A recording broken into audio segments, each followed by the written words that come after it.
I don't want him to have the power to do this to anybody else because it's hard to stand up. This is hard. On the same day that a third accuser has now come forward against San Diego Sheriff's Deputy Richard Fisher of groping her, the first woman to complain is now sharing her personal story with 10 News, and she asked that we protect her identity. 10 News reporter Steve Fiorina spoke with her just a few hours ago. Steve, she seems fragile right now.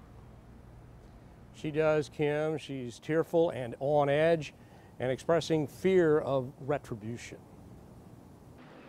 The San Marcos woman told us 2 deputies knocked on her door in the middle of the night last August for a welfare check.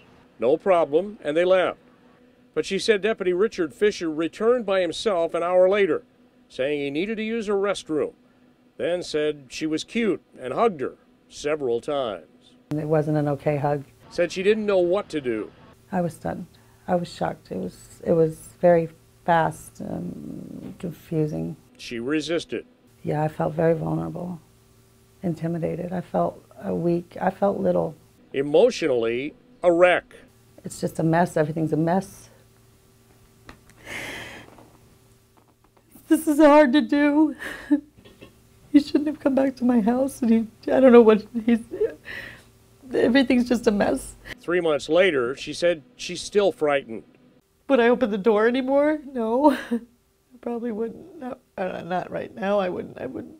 I think he's bad. I think this guy's bad for law enforcement and for me, people like me. I think he's just a bad guy. Deputy Fisher was placed on administrative duties after that complaint was filed. An investigation is ongoing, now with 2 more women talking to investigators. I'm glad I'm not alone.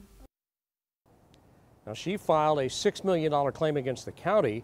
Attorney Gillian says he plans a federal lawsuit on behalf of the other 2. Live in Kearny Mesa, Steve Fiorina, 10 News.